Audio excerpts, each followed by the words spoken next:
What's up, Thad Brown here with you. It is the Buffalo Bills Game Day Recap edition of BKL Nightly. We are live after the Bills handle the Panthers 40-9. A lot of good stuff to get to from the Bills today. This was expected to be a get-right game. In many ways, it was. Now, that doesn't mean that this was the dominant performance that 40-9 indicates. In fact, when in the annals of 40-9 games in the history of the NFL, this will probably go down as one of the least impressive for a number of reasons. We're going to get into all that. Caleb Carr is going to join me. We're also going to have post-game press conferences with Sean McDermott, Josh Allen, perhaps more James Cook, who went for, he'd probably still be running if they let him stay in the game any longer. Just decimated that Panthers defense. So this was at the beginning, at the top. This was the kind of game that exactly, more or less exactly what the Bills needed. They needed a game where they could feel good again. They needed a game to prove to maybe themselves, certainly to the rest of the football world, that this was still an elite team. This was still a championship caliber team. And the final score says that. You don't need to go past 40-9 to have any doubt about how good the Bills were in this game, or at least how much better they were than the Panthers. But all that said, I really come out of this game when you talk about the Bills as a Super Bowl contender, because that's all that matters. Beating Carolina on the road, that's nice. No one woke up at the start of training camp at the end of July and said, you know what? I really hope the Bills beat the Panthers this year. That's not what the goal is for this team. That's not what anyone is thinking about. That's not where they want, where anyone in Western New York, whether it's in the organization or just as a fan, wants this team to be. The goal for this team is to make the Super Bowl and win it, but one step at a time. And even though the Bills win this game 40-9, I walk away from it, if anything, maybe a little less optimistic about Buffalo's chances to win a Super Bowl. Now, the primary reason for that is Ed Oliver and the injury. Because the team on the field, the guys who played, they did more than enough to be impressive, to create positive feelings about where this team is going. But if Ed Oliver's bicep injury is as serious as some people fear, and because he basically came right out of the game, there was no, hey, let's check him out. There was no, let's, work it out a little bit. There was no moving his arm around on the sideline. There was just, this happened and you're out of the game. I mean, the Bills didn't even start with questionable to return. There was just Ed Oliver's out. He got hurt. He walked to the sideline. Go to the locker room. You're done for the day. Generally, when that happens, the result is a serious long-term injury. Not always, but if you want to talk about 50-50, which side of 50 does that land on? Most of the time, when a guy leaves a game that fast, it's because trainers and or doctors examine the injury and say, yeah, that's bad, and you need to get out. And a torn bicep, if it is torn, because it was a bicep injury, if Ed Oliver has a torn bicep, that's the kind of injury that probably ends his season. So even though the Bills won 40-9, even though the Bills were impressive on the field in many ways, if Ed Oliver is not going to be a part of this team going forward for the rest of this season, then yeah, I walk away from this season less encouraged about their Super Bowl chances than I was before the day began. And part of it, too, is the way the game went on the field, too. This was not all about the Ed Oliver injury. As 40-9 games go, like I said, this was not exactly the most impressive in the world. There are things that the Panthers helped out with. Andy Dalton might have played the worst game of his career. So look, yeah, the Bills won 40-9. Everybody feels good. Everybody should feel good. But when it comes to the long-term situation for the Bills, if anything, I might walk away a little less optimistic about where they're at. All right, let's bring in Caleb Carr joining us right now. Oh, and apparently we're not going to bring in Caleb Carr. You just got trumped by Josh Allen. Let's go to Josh Allen right now, buddy. Here we go at the podium after this game. Got to be better myself in that first half. I just felt like wasn't getting myself into a rhythm. I wasn't trusting my feet. I was forcing a couple things. A couple things just didn't go our way. So I got to be better in that aspect. But again, found a way to. I think we were pretty good on third downs today. Move the sticks, and I think still there's a lot to clean up, which is the exciting thing. Josh, where would you guys be? I mean, obviously, doing well. James has really carried your offense really for a little bit of time now. Let's talk about the importance of that. Yeah, I mean, I think if you look at the efficiency that he's had, how many rushes did he have today? 19.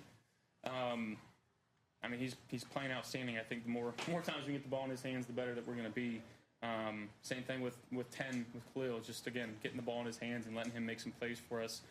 But yeah, I mean, I love handing it off and getting to throw my hands up from 50 yards out. Josh, you referenced some of the struggles in the passing game there in the first half. Obviously, the score is the score, and it's lopsided in the second, so the stats kind of get skewed. But what is your concern level with moving the ball through the air there, particularly in the first two quarters?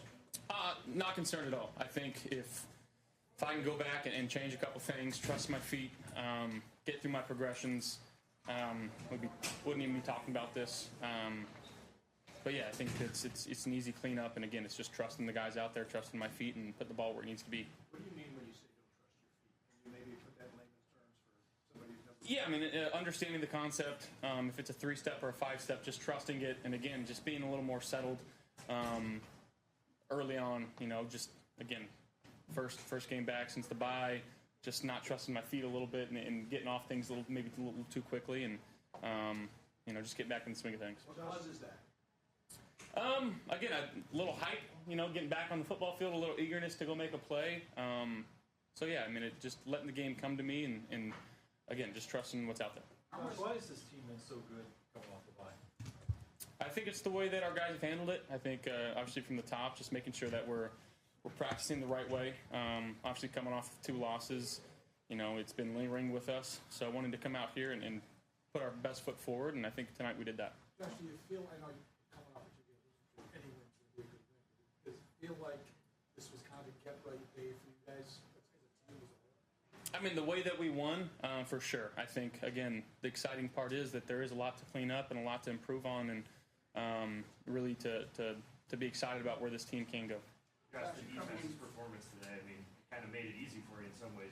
You started to drive at the 1-yard line. Just their overall effort, what did you think of it? It was unbelievable. They felt like they had something to prove, going out there and forcing some turnovers, giving us a couple short fields. One, we didn't capitalize on it, but that one on the 1-yard line, obviously AJ Epinesa makes a great play, and that's the standard that we have for ourselves, and that's what we expect every time we step on the field. Let's talk about, again, the defense, the way you ran the ball, and you no doubt is an elite passer, right? But how does games like this turn into an elite game? I mean, when you got James Cook, just let him cook. The success you guys had running the ball early, did you just notice the difference that it made in terms of keeping them off balance and opening things up for, especially that first drive of the second half, the way Shakir was able to get open there? Yeah, anytime you can run the ball that well, I mean, it's going to do things for your offense. Quick game, play action game, nakeds, and then we got to. That second half is how we feel like we should play. The first half, running the ball well, but wasn't to my standard in terms of how we want to attack it through the air. And again, a lot to learn on and improve on. Josh, a little personal accolade. Coming the first NFL quarterback, 46 games with a rushing touchdown, passing touchdown, break Cam Newton's record. He was obviously the big around here. What does that feel like?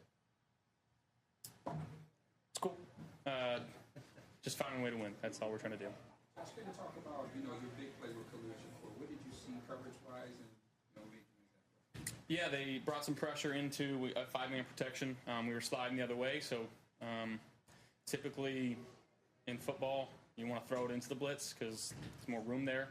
And then you see the great effort from 10, but if you go back and watch that play, Elijah Moore, he was coming from the other side, making a really key block, allowing Khalil to spring free, and that's the effort that, again, it's not going to get talked about in the box score, but, 18, Elijah Moore makes that play there. And I got to be better for 18. I missed him on a deep out earlier in the game. But for him to not care about that, to put his head down, go make an extra block for a guy, speaks a lot of the character that he has. Thank you, guys.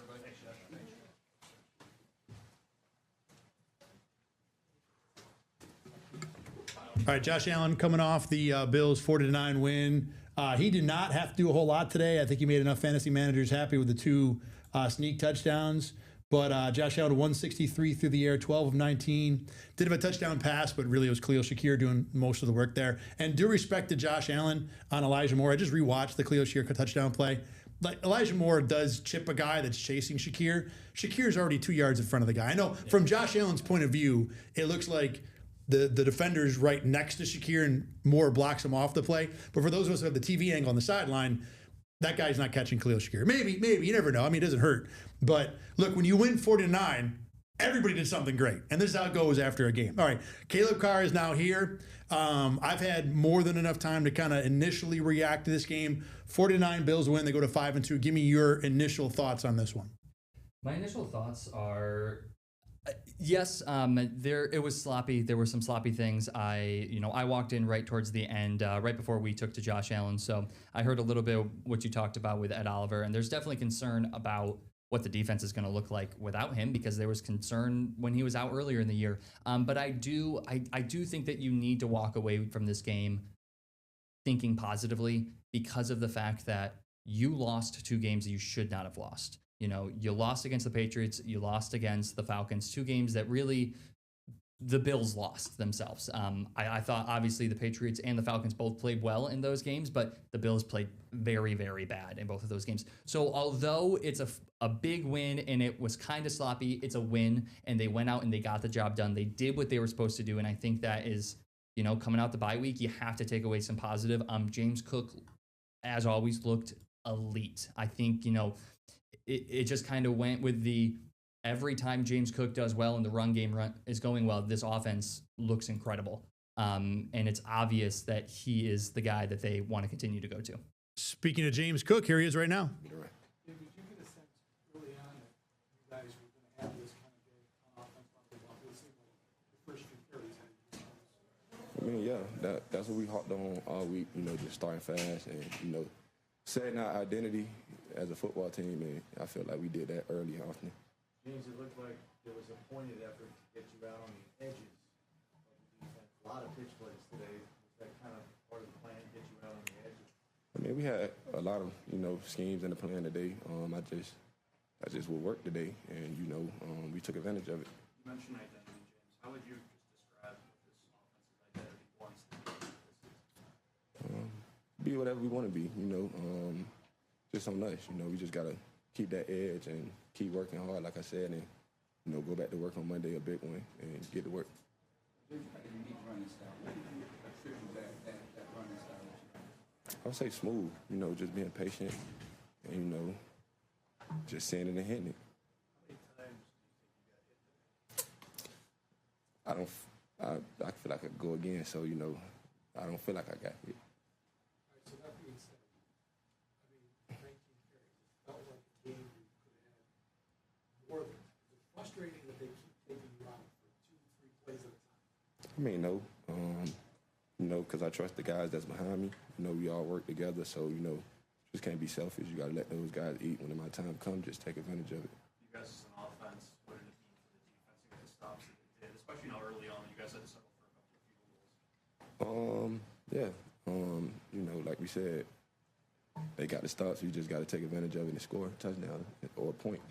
You had just the safety there on the 64-yarder. Were you thinking sideline all the way, or did you think about cutting it inside there on the last cut? I was thinking touchdown. What did Coach Brady see to call that counter? Because that was just a beautiful play call.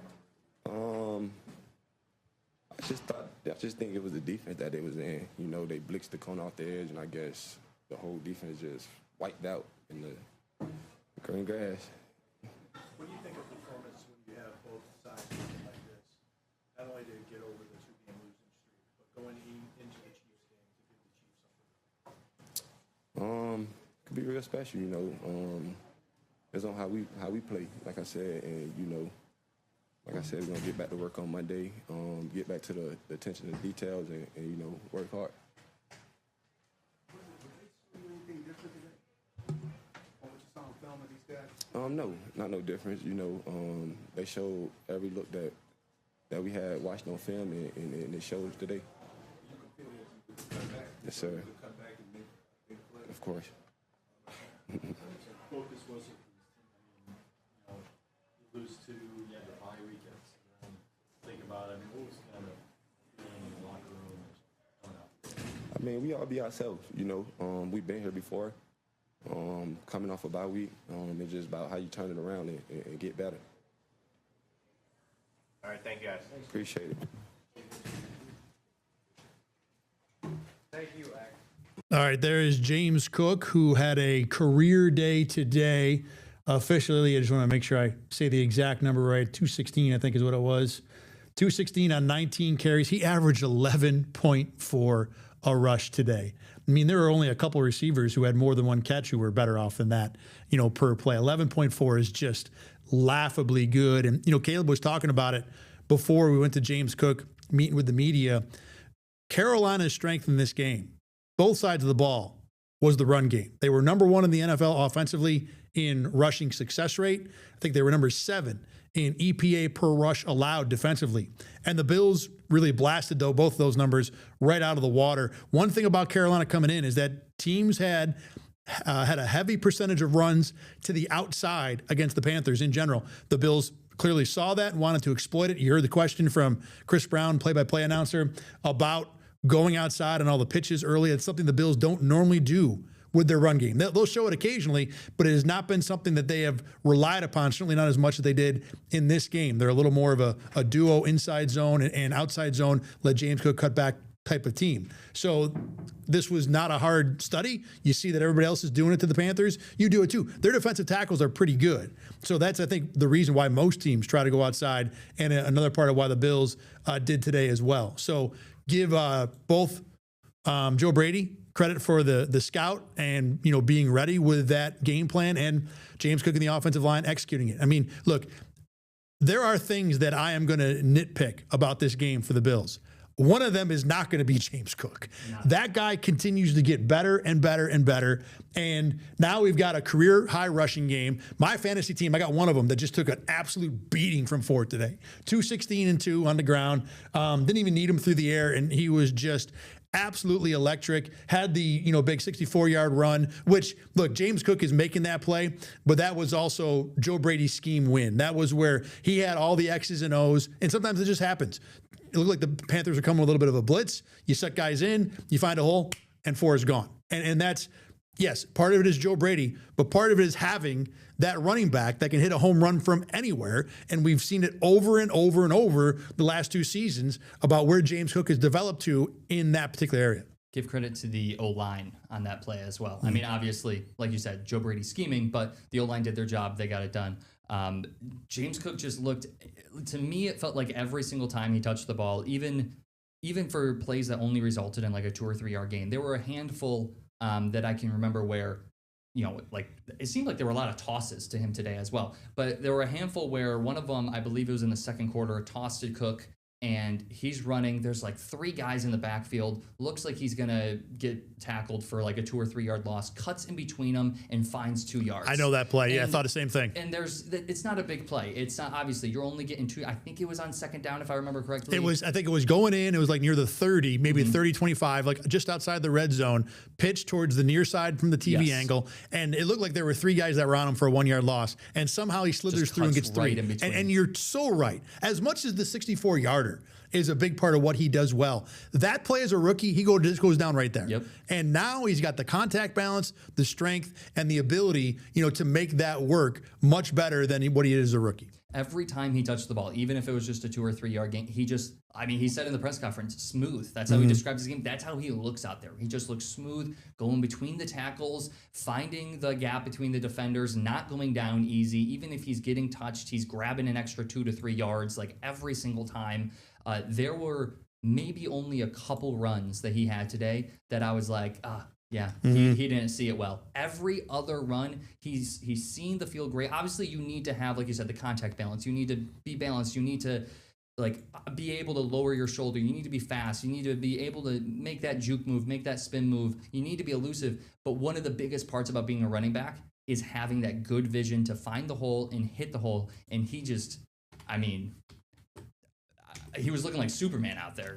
Amazing vision. It was insane what he was doing on the field. Just a great day. But you do have to give credit to the O-line too, because they looked elite today as well. And they've been that all year. Yes. And they've been that going back to last year too. They're one of the best offensive lines. The combo right now of Josh Allen, offensive line, James Cook, is what this team is going to be riding, going forward. This is what drives the offense. This is what scores all the, this is why you lift all them damn weights. This is why you score all those damn points, because the Bills have, top 5-ish top 3, I think, with the O-line and the quarterback at those positions. It makes it, such a base, such a, when you have that foundation, you're going to be able to do a lot of good things on offense. All right, I want to move off of that a little bit and let's talk about the rest of the offense a little bit and kind of this game as a whole offensively. Because, look, there were, Khalil Shakir had the great touchdown catch and run. And he had a nice day, 6 for 88, most of that on the one play. But Khalil Shakir did what Khalil Shakir does, and I think once a month you can get that kind of explosive play out of him. Outside of that, the passing game was okay-ish. And, Josh Allen talked about it a little while ago in his press conference. He talked about getting off more or less the scheme or the structure too quickly. The words he used were hyped, eagerness, and then not trusting what he's seeing. And I want to spin that into what I think he's really talking about, which is not trusting his protection, which I don't know why you get to that spot in Josh Allen. Now, look, the last 2 games he played, Atlanta and New England, the protection was not as good. The defensive lines were better, and the protection was not as good. But to me, I mean, the sack he takes in the second quarter for 16 yards that really made Matt Prater have to work hard in the field goal, that's like rookie year Josh Allen. Yeah, and it's not good. And it's not, I don't know how much of that is Josh Allen with the out of control chaos Josh type thing when it comes to that. Like, I don't want to put it all on him as acting like he did when he was a rookie. I want to put it on the guy now who understands protections and what he should be seeing, what he should be doing as a quarterback, not hanging in the pocket long enough, because that was a play where watching it the first time, it felt like he had time to sit there a little while. He didn't have to go out and scramble. Now, and maybe not, and let me back off a little bit, maybe it's not the protection, maybe it's the guys downfield, and I've seen that a lot over the last few years, that there just isn't options in structure offensively. And so Josh feels like he has to get out of the pocket to make something happen, to basically, like, imagine it's a snow globe, right? Or maybe one of those little, I don't know if you were a kid, it's like a water-filled game where you kind of got to like shake it. Right. Yeah. So if the little ball isn't going into the basket like you want it to, you shake it, right? Because that's the only way you're going to make it work. Like, the ball is slowly drifting away from the basket, and you're like, no, and you shake it because that's the only thing you got left. That's what Josh is doing on these scrambles. He's basically saying, I got nothing downfield, so let me shake it up and try and do something. Mm-hmm. And while that does work a lot because Josh Allen is awesome, there are a number of times where he can sit in the pocket and just let things develop a little further and he'd be fine. This is the concern I have with the offense. And that's why when I look at 40-9, like, it was awesome, but it was a one-time James Cook touchdown. It was a 1-yard field. It was a 50-yard Khalil Shakir catch and run where Carolina took bad angles. And then the game was over. So there wasn't a whole lot of offense in this game where, other than James Cook doing his thing, where I looked at it and said, wow, that looks different. I like this passing game a lot. These things are improved. There just was not a lot of that. And without looking at the film, 17 to me seems to be a part of the problem, not number one of the problems, but one of the problems. And this passing game did not look a whole lot more improved than it was when we saw them in Atlanta or against New England. Yeah. Speaking of Atlanta and New England, I can't remember what game it was, but there was one game that afterwards, you, me, and Rachel all sat down and we were looking at one of the plays where we thought that if he would have just sat there for just a second more, not even, he would have potentially had a guy. And it was blowing up on social media. I think it was the New England play. Might have been Atlanta, but it was one of the two. Yeah. And we sat down and we talked about that play specifically, but there are tons of other plays over those 2 games and a couple plays tonight where you're right. It just feels like he's getting out of the pocket way too soon. And I get it. I get the wanting to get out, wanting to make something happen. Maybe if I get out, I can make a guy miss and then I can pick up 5 yards with my legs. Maybe if I get out, then Keon Coleman, who has actually done, one of the few things that Keon Coleman has done great in his career so far has been seeing that Josh Allen is getting out the pocket and moving out of structure and getting open for him and then making a play for Josh Allen. That's happened quite a few times. So I get the thought of, like, if I get out, if I make something happen, like, I can maybe make something happen, but it gets to a point where you have to trust the guys on the line, and you have to trust as much as we talk about how the playmakers are not up to what they should be, are not up to par, if you're Josh Allen, you still need to at least give them a chance. You have to at least give them a chance. And every time you get out of the pocket, yeah, it could break something, but it could also result in a 16-yard sack like it did.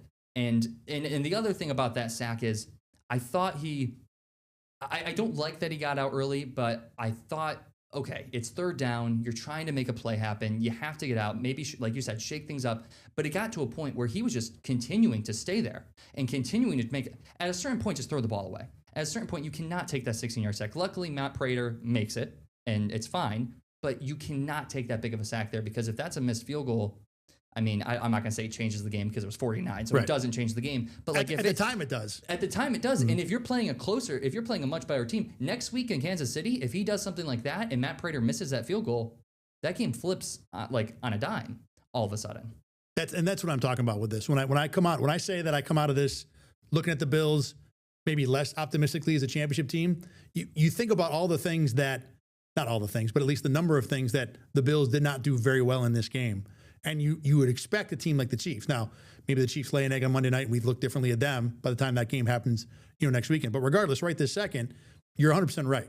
The things that the Bills got away with against Carolina today, you don't think they get away with as well, against the Chiefs next week. Or even just against a playoff caliber team. Tampa Bay. Right, Yeah, exactly. any of them. Indianapolis, Not that right. Carolina's playing very well. Give Carolina some credit. They are playing very Before well this right now. week, yeah. Before this week, but I don't think they're making the playoffs. They're not a playoff caliber team at this point. Let's talk about that for a second, too. And before we get in, we're going to flip over to the defense and kind of hit a few guys on defense who I think, for the most part, they had big games. Whether they played well, I want to look at film and review, but certainly had big games. But another reason why I'm kind of lukewarm on this Bills game is that when you look at the number of things that Andy Dalton did that seemed like they were ridiculous for a guy who's been in the league for 13, 15 seasons, whatever it was. I mean, the fumble early, good play by Greg Rousseau, but that's one where you would expect the veteran quarterback to be a little more protective of the football. He missed a throw on third down in the next drive that led to a field goal that you probably expect him to make. The throw by the end of the half, the one to Ted McMillan over the middle, where Shaq Thompson's in coverage. The reason he throws that is because he looks up and he's like, wait a minute, I have my number one receiver on their 30-year-old middle linebacker. I'm going to throw that. You got to put that in a spot where your receiver can catch it. I mean, virtually anything in Ted McMillan's catch radius is probably 6, and he missed it. And then, taking the sack at the end of the half to cost Carolina the field goal. I mean, 19-6, it wouldn't have made that much of a difference, but still, this was a game. I think Carl Jones posted it on X at halftime, and I kind of, reposted, retweeted it, requoted it, whatever. He said that, look, the Bills defense is doing some things right, but Andy Dalton is playing rough. And to me, when the game still mattered, if you assess why the Panthers only had 3 points, to me, the lion's share of it, the greater share of it, was Andy Dalton playing like garbage more than it was the Bills defense playing well. Both happened. Don't get me wrong. The Bills were making plays, and we're going to talk all up and down about the different players for Buffalo who had good games. But even for a backup quarterback who's on his last legs, clearly, you expect Andy Dalton to do a whole lot more better or a whole lot more better. Grammar is post-game shows sometimes go away. A whole lot better than what Carolina got in this game. And again, Andy Dalton plays a good game. The Panthers are probably still not winning. It was 40-9.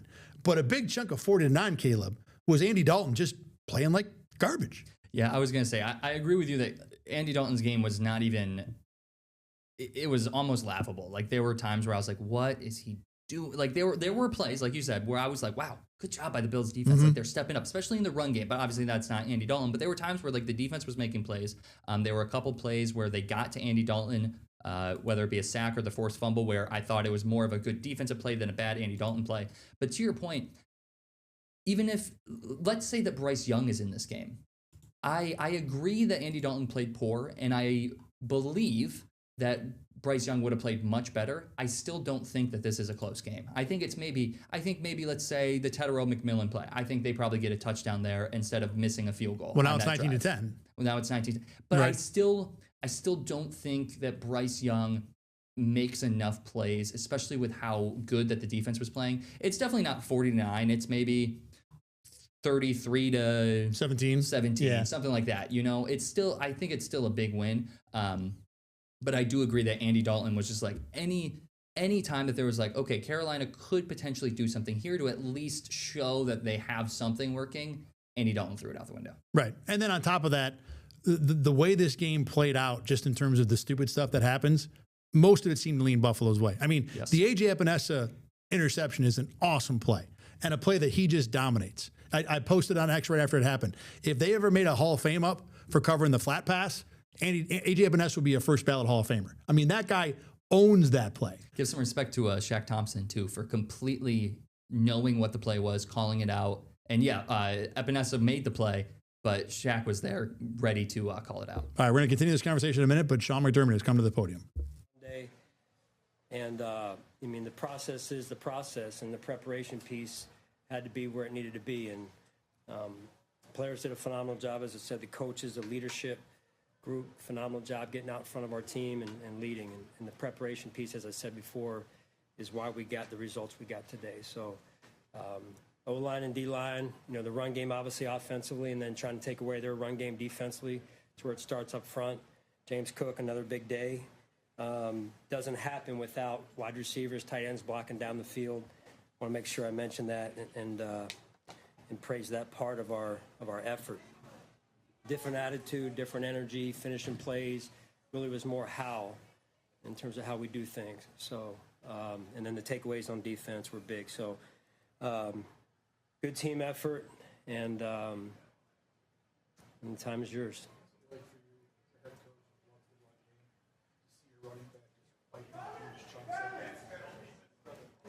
Yeah, I mean, it's, I know the value of being a two-dimensional offense, and, I love the run game. I don't think I've ever said that.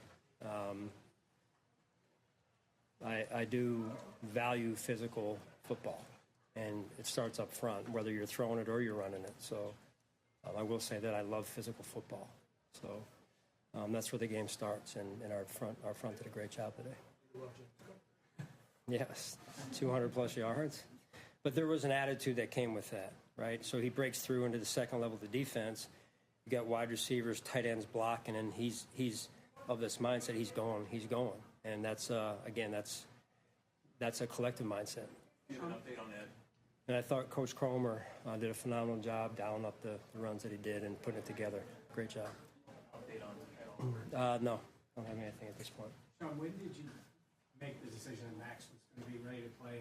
From what you've seen, what did you think of the way he Yeah, just through the week, it was just more of a, this would be ideal if we could get it there, but understanding, again, where he was coming from and the time that he missed, just like I said during the week. So just wanting to be patient, and it's hard when you want him out there, but we owe that to the person, to the player. And I thought he came in today and did some good things. A big hit on the sideline. Yeah. How much of a spark was Michael for you? Yeah, good to have him. It really is. He's a tone setter for us, and we walked in.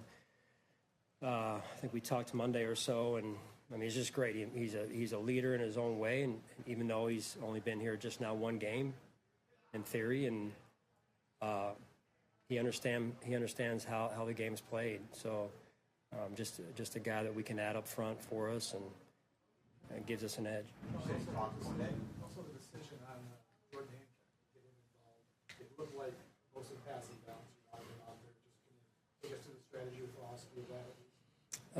Yeah, I mean, there's probably not anything specific other than getting him going, and he's a young player that's played nickel and safety both for us, so just getting him going a little bit and seeing what he can do, and thought he had a really good week. And I mean, these young players are going to make some mistakes, but the way that they practice, the way that they prepare, that's part of them learning how you do things. And then the veteran players helping them as well is important for us. John, you mentioned did you have a conversation with Michael on Monday? I can't remember exactly, but Was there a conversation with him, or did he come in and maybe say something? no, we just talked. Yeah, I mean, Monday we had that kind of practice deal, and then I think I grabbed him off the field and just said, "Hey, here's some things I'm thinking about," and he was like, "Yeah, hey, I'm with you. Whatever you want." Again, a player coming off of not having played similar to Max, but obviously a more veteran player, felt more confident that he'd be ready to go. But again, wanted to everything in moderation approach with Larry, with Michael, with Max. So I don't know the final rep counts on those in terms of how it turned out, but that was the goal.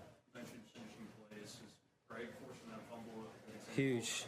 Yeah. I mean, when Greg plays nasty football, man, he's really good. And then our defense goes up a level. So that was a big-time play right before the half there, and obviously then the half, the field goal that was missed. So big-time swing and momentum for sure. And then we get the ball after half, so that was huge. A lot of fans observed on the broadcast that it appeared like you were maybe calling the defense. Were you?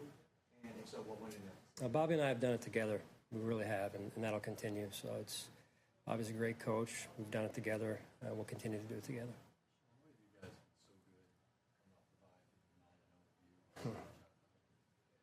Luck. It's a luck. I mean, I don't. That's the play. I don't know. I'd like to if I knew that I'd do that every game. But yeah, it's Lord's will, I guess. You know. What was your thinking regarding Terrell Bernard dressing him but then not playing him? Yeah, just kind of where we were and trying to get him freshened up. It wasn't at all. It was more medically where he was versus anything to do with him not performing it or anything like that. This was my decision only, and just felt like we needed to get him freshened up a little bit. And, and then the linebacking room overall had some, can they play, can they not play? And it came down to the wire there on who was going to be kind of the four we dressed and those that we didn't. And some of that was medically as well. So it kind of forced our hand a little bit too. Could he have been ready like in an emergency? Is that? Yeah, I mean, if we that was kind of the deal. If we had to get him in there, so we got some guys nursing some injuries. Sean, the first half, obviously James is doing what he's doing, the 200+ yards on the day. The passing game, though, especially in the first two quarters, was maybe a little slow to come around. Was there anything that you saw that was leading to that? Just looked like we were just a little bit out of rhythm a little bit, and then I thought Josh really caught fire after that, and. The value of a competitor at a high level to be able to do that is impressive, right? Josh is wired that way, and it was good to really see him come out after half and really get into a rhythm. All right, thank you. Thank you, Sean.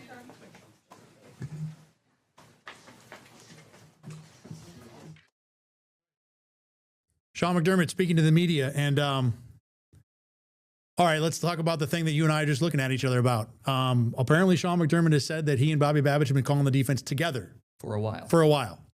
I know he said together. I'm trying to listen to the quote again in my head. He said they have been calling together. He did say for a while. Yeah. And then he said, and that's going to continue. Yes.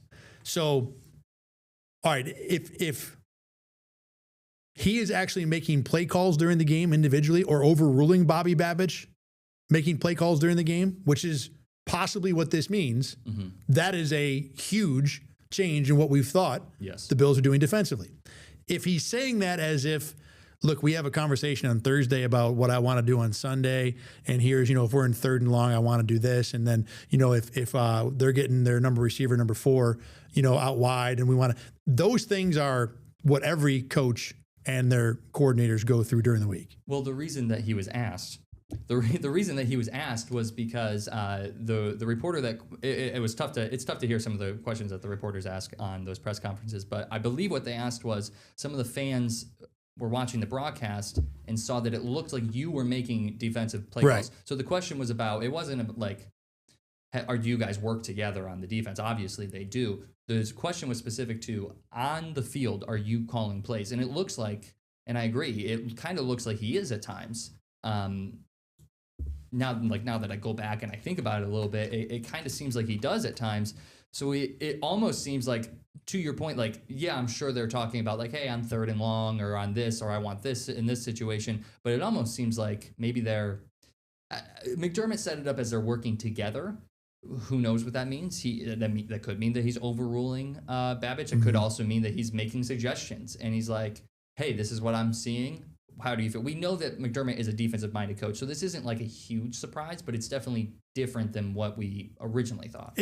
The part of it that he's doing it is not a huge surprise. The part of it that it's been asked a couple times already. It was asked a couple Mondays ago. I think it was asked the Monday after the Falcons game, I believe, if he would consider taking over play calling, and he basically dismissed it and said, no, that's not what we're doing. But what he's just said here is that apparently he's been doing it all along. Yeah. Or at least certainly the door is open to that discussion. It was a vague enough answer that we're not sure how much of the play calling Sean McDermott is responsible for right now.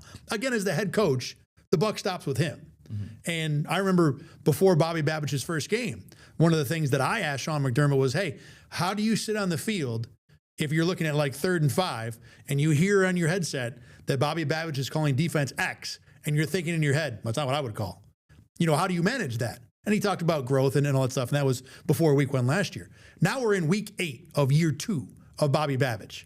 And all along, Sean McDermott has never intimated that he has been a part of the play calling. But now all of a sudden he is. Now, it's not bad or good. Certainly worked out well today. 49 would say it was okay, right? But it is not what he has been telling us has been going on until now. And look, I mean, again, I don't think it's a good or bad thing. I'm just kind of blown away that he just casually dropped this in after a 49 press conference, and maybe this was strategic. I'm going to wait until we're up 31, and then I'm going to tell everybody what we're doing. But it is surprising that this is apparently where the Bills are at. Yeah, if you tell reporters that after the Falcons loss, you're going to get a lot of negative, right? Like, what are you doing? Why is that happening? So it's your fault then. Well, yeah, exactly. Yeah, I agree that after a game like today, it looks a little bit better saying that. And yeah, I agree that it's not a good thing or a bad thing. I would prefer that if they're working together, 2 heads are better than 1. So if Babbich is like, oh, I'm seeing this, and McDermott's like, no, I'm seeing this, and they're working together, I would prefer that, because that most of the time I feel like would come up with the better play call. I know what you're saying. I know what you're saying with that. I would say that in the heat of the battle, next week, if it's 27-24 and Patrick Mahomes has got 3rd and 4 and hurry up, and they're arguing about what call to make, that's not how you want to run a team. Good, exactly. No. So yes, I think there is some benefit to having 2 good defensive minds kind of managing the game, but most teams don't do it for exactly the reason I just brought up. So the Bills can go this route, and it can work. But like I said, there's a lot of reasons why teams don't do it. And the thing that I'm more taken aback by is that this is all of a sudden a combo effort on defense, seemingly play to play. And this has not been indicated before. And look, I don't dismiss what you're saying about Sean McDermott can help and he knows what he's doing, but it can get messy easily. And not only can, it will get messy is what the answer to that is. So Sean McDermott can call plays. Like, there are a number of coordinators, a number of head coaches, mostly offensive, who have a coordinator, but they still call the plays. You can do it defensively. Sean McDermott has done it. He's pretty good at it. He did it the year before Bobby Babbich was the coordinator. So there's nothing wrong with Sean McDermott calling plays. But I guess when we ask, I think the reasonable thing to do is just explain what's going on. I'm sure when they talk again tomorrow, correct? Yeah, we are 100% going to ask about this again. Question, and I guess we'll see. I'm interested to see if he gives more of a vague answer or if he does dive into exactly what the situation is. No, the Bills will have 24 hours to get them ready for that, basically. All right, we can come back to that a little bit. Once again, look, you're watching Rochester First. If you want to comment on the game and get involved in this conversation, go to the WRLC Facebook page, and we got some comments there. I see Connie Duff talked about lots of injuries to the Panthers, but the Bills back in the win column. Nice to see. Panthers injuries were certainly a part of this, but I don't think, Panthers injuries were, certainly the changing how this game went. What else we got here on the Facebook page real quick? Anything else? That is, I got to make sure it's PG too, by the way. Someone didn't like the game being on because it was boring. It was a blowout, but and Maura Sykes talked about 80% Bills fans in the stands. I don't know if it was 80%. There were a good amount. Yeah, the broadcast was making sure that everyone knew that at home too. Yes. There were a good amount of fans there. The radio broadcast, I listened to the first little bit of the first quarter on the radio, and right on the opening kickoff, hey, it's going to be almost like a home game today. I mean, Charlotte is one of those cities where people joke that no one's from there. Everyone just moves there. So when the Bills come to town, with as good as the team is and as good as this fan base travels, that's what you're going to get. So if you want to be a part of the conversation, go on over to the News 8 Facebook page. You can contribute there. Caleb and I will talk about it. We're going to go until 5 o'clock tonight, and then we are back to work on News 8, wrapping this up, putting together all the different interviews. We'll have stuff in the locker room as well. All right, Caleb, we talked a lot about the offense, kind of how the game went, and then obviously the defensive play calling thing, which will be a topic for a while. I do want to hit on some of the guys defensively, that there were a number of them that at the very least statistically had a good day. So I'll give you the floor here. Which of these guys, I don't think any one of them you want to stands out individually. Who do you want to start with here? Let's start with Epinesa. Yeah. I thought he made probably one of the biggest plays, one of the best plays of the game. Defensively, one of the best plays of the game. That interception, we were talking about it right before we went into McDermott. The broadcast kind of looked at it a little bit. Shaq Thompson saw the play, called it out, and then Epinesa just jumped it and made it. And that's another one where I'm kind of surprised that Dalton threw it. Like, as good of a play as it was by Epinesa, that's another one where I looked at it, I was like, he was there before you threw it. Like, it wasn't like he jumped in front of it. He was standing there, and then he jumped up and made the interception. But either way, I was a little upset that he didn't get into the end zone. As much as I love Josh Allen, and as much as I'm sure fantasy managers are screaming at me right now saying, no, right, Josh Allen needs that touchdown, I kind of wanted to see him get into the end zone.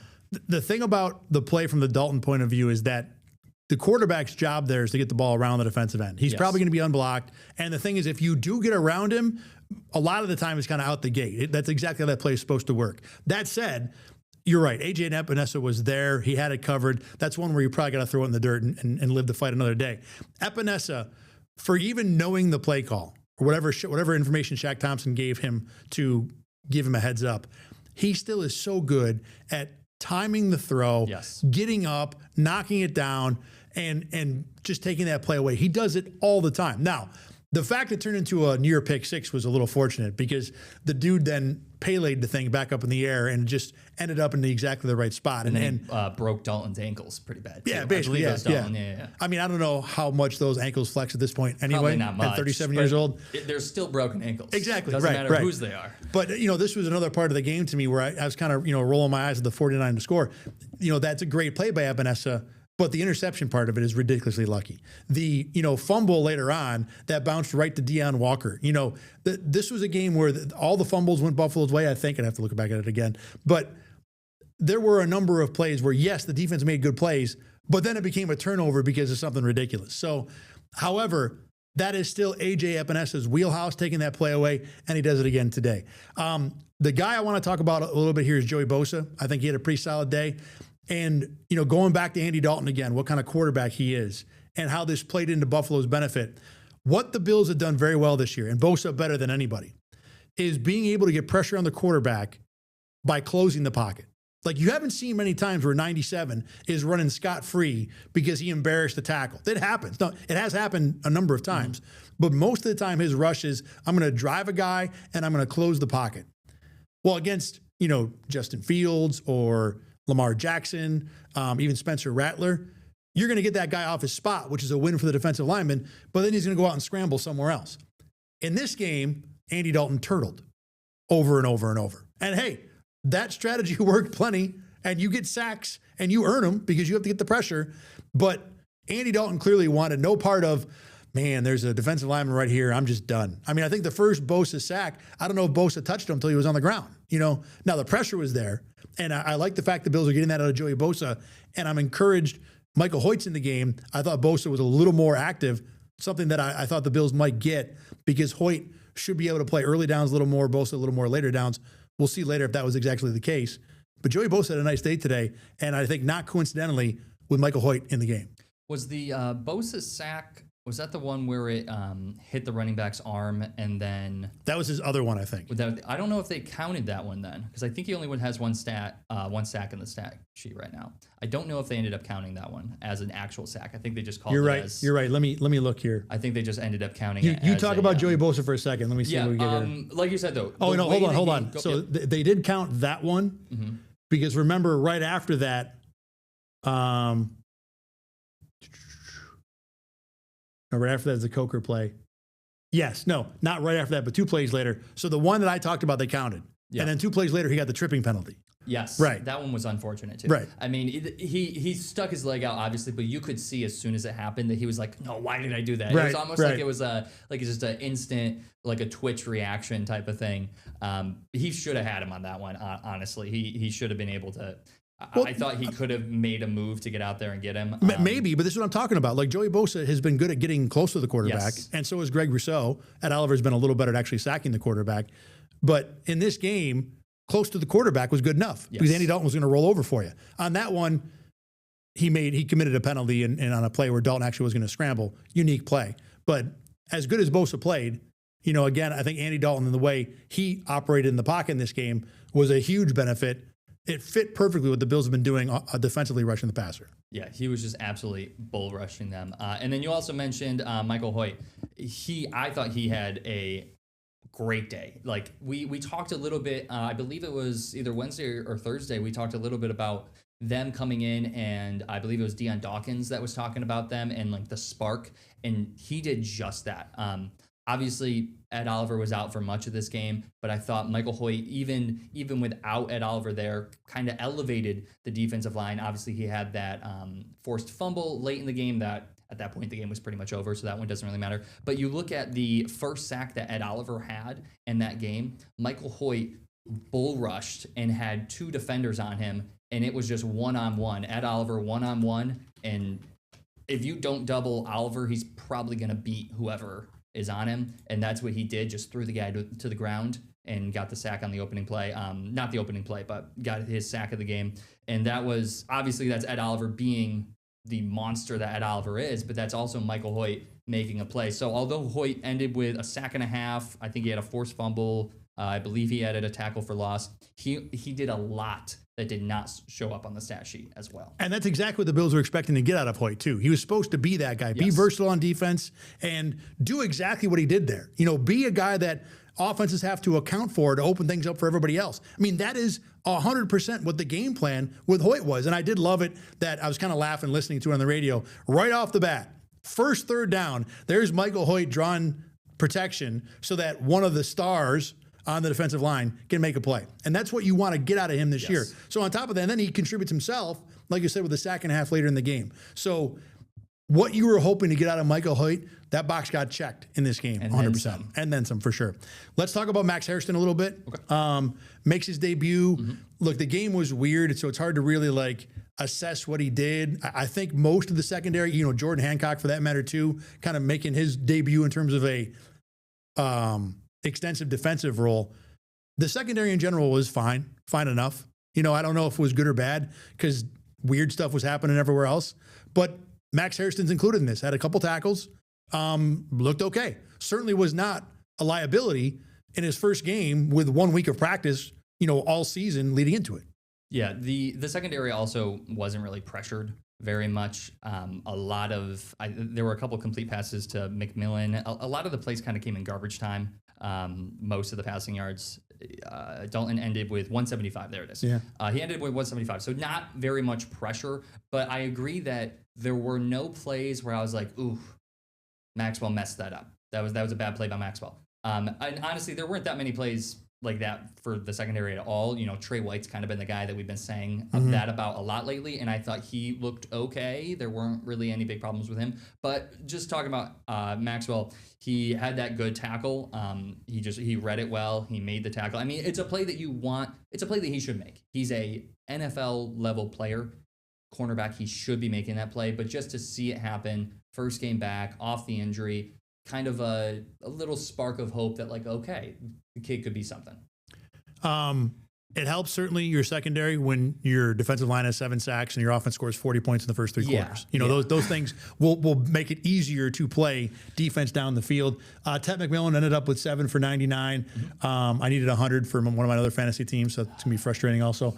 But look, I think he was 4 for 62 at halftime, so he was a factor, but not the end of the world. And if you said it yourself, there weren't that play is just going to kill us kind of thing. If the Bills can get that out of what they have in the secondary right now with Taylor Rapp, on injured reserve, with Max Hairston now with all of 1 game of experience, with Jordan Hancock with all of 1 game of experience, if you can go through next week with the Chiefs and have a whole 60 minutes again where there was really nothing that I hated, I think the Bills would take that. But nothing I hated. Exactly. Yeah. Yes. So I don't know if we got more than that in this game, but certainly they played well enough. Yeah, exactly. Yeah, there weren't any. Obviously, no. The only interception was by a defensive lineman, and like not too much pressure. There were a couple plays where there was good coverage. There were a couple plays where I think Cole Bishop got beat a couple times, which we've kind of continued to say week in and week out. But other than that, I think he was probably the only one that I would point to in the secondary that didn't have a okay day. You know, I don't think anyone had a great day, but to your point, as long as everyone's having an okay day, you go up against the Chiefs. If the defensive line continues to play as they do, if James Cook continues to run this offense, and if Josh Allen can just get something going with some of these playmakers, the secondary only needs to have an okay day. Now, obviously, if Christian Benford can become a lockdown corner, if Maxwell Hairston can really grow this season and become a really good guy, or if some of these safeties, if Cole Bishop can finally figure it out, if they can have great days, that's going to be awesome. But as long as they can just, as a unit, have an okay day, the Bills should be fine in most games. All right, we're going to close this show out here momentarily. But before we go, Caleb, give you a few seconds here. Give me your final thoughts, where the Bills are, and kind of looking forward to where they're going from here. Obviously, the Chiefs in the immediate horizon, but a lot more season to go after this week. I completely agree with everything that you've said about how, like, you're maybe not more confident coming out this game, but I am pleased with the fact that they got the job done. You know, like we talked a lot about they struggled in those against the Saints and the Dolphins, and we talked a lot about the negatives, but then we were always like, oh, but they're 4-0. Well, but then they continue to struggle and they lost 2 games. So we saw how bad this Bills team can be, and we saw what happens when they're that bad. I thought they were a lot better this week. There's still stuff to clean up. There's always going to be stuff to clean up, especially going up against the Chiefs next week. You're going to need a much better week if you're going to beat that team. But I feel more confident in them beating the Chiefs after this game than I did after the Falcons. I'm not sure I'm going to go quite to there because the things that I didn't like out of this game. But I like the fact that you got a number of new guys in. Max Hairston, Michael Hoyt. You played a whole different defense in a lot of ways. Sean McDermott talked about how Terrell Bernard was essentially a healthy scratch, even though he wasn't officially inactive. You did all that, and your defense only gave up 9 points on the road and forced 3 turnovers and got 7 sacks. Now, were the circumstances of some of those plays a little wonky? Maybe. But regardless, you have to feel better about all these different pieces that you're going to have to run. You're going to have to now run out the rest of the year, especially with Ed Oliver potentially not coming back at all. You've got to be encouraged about that. All that said, I think we went into this game thinking this was kind of a little bit of a litmus test for the Bills. Are they really still a championship contending team? The score says yes. The eye test to me says, I'm not sure yet. The eye test to me says they did good things. They didn't make it worse. That's for sure. Number one. And the James Cook is still awesome. And maybe Sean McDermott is calling plays now and that potentially look better. The bottom line is I don't think we know what this Bills team is, which is probably appropriate for week 8. But if you're going to walk away from 40-9 and think everything's great, I'm going to say you're wrong. If you're going to walk away from 40-9 and dismiss it, I'm going to also say you're wrong. I think I'm going to walk away from this saying, let me see what happens against the Chiefs, because that'll be much more of the litmus test than what we got today. All right, I want to thank everybody for tuning in today. That's going to wrap it up for me and Caleb. Again, check us out on News 8 and over on RochesterFirst.com. We got a whole lot more coming up later on tonight on this channel and on News 8, the original. For Caleb Carr, I'm Thad Brown. Thanks again very much for watching Buffalo Game Day Recap. We will see you again on Monday, wrapping up what will be an interesting press conference. Sean McDermott talks a little more, most likely, about what exactly is going on with the defense. This is Rochester First. We will see you again on Monday.